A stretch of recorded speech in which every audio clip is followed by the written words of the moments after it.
Hello everyone.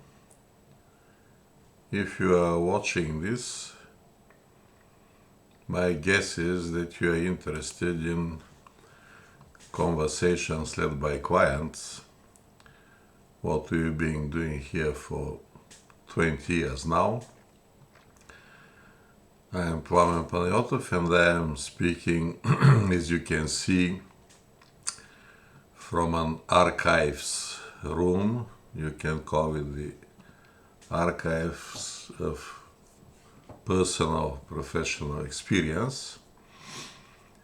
And just like in any other human activity, our conversations led by clients or CoLeC need to have some basic rules or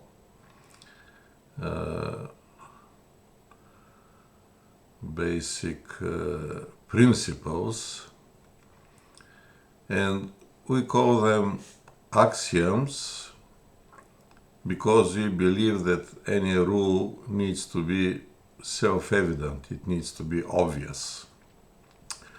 So what are these axioms of CoLeC? The first one is that there is a vast difference between knowing something from one's own experience, we can call it first-hand knowledge, and knowing about it from other people's reports, from the internet or books, etc. We can call this second-hand knowledge. Right from the first axiom stems the second one, and that is that a therapist can never know a client's situation better than the client. And that is because the client knows from her situation and life experience, while the therapist can only know about it from the client's report.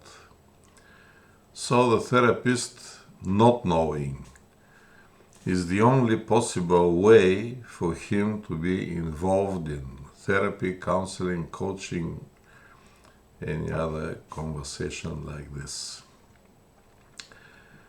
Axiom 3 states that CoLeC, or conversations led by clients, is a client-centered approach. Yet there is a significant difference between a centered on the client's approach and a centered by the client's approach.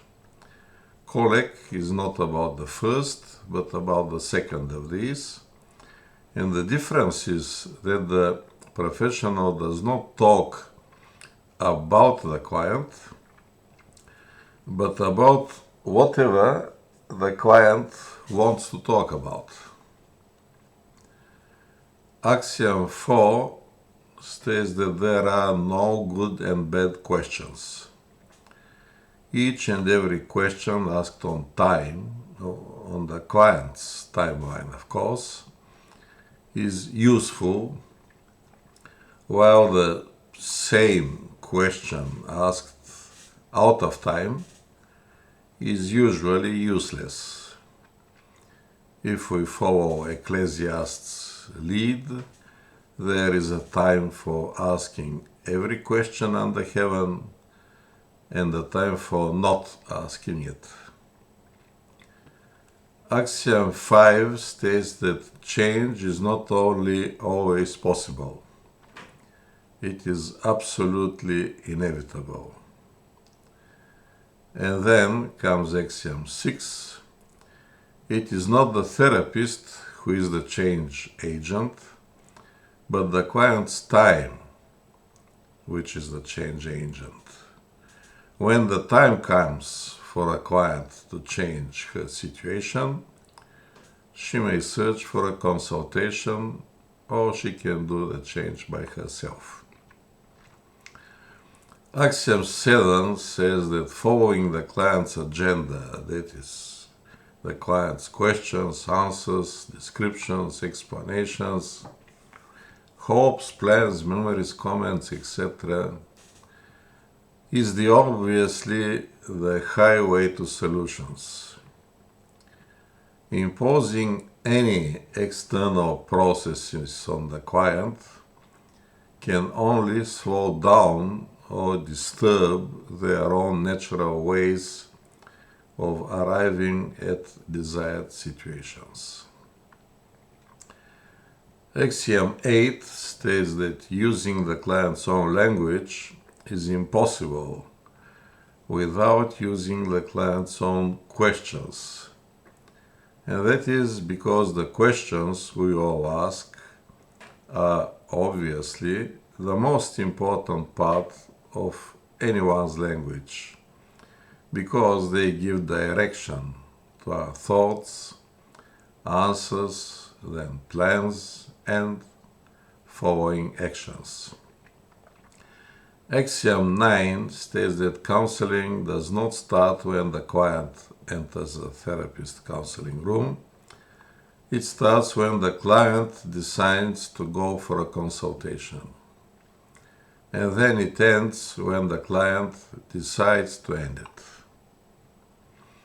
And the last axiom states that if and when a client is capable of doing something, there is no sense in doing it for her. So when the client can ask a useful question, there is no need for us counselors to do so.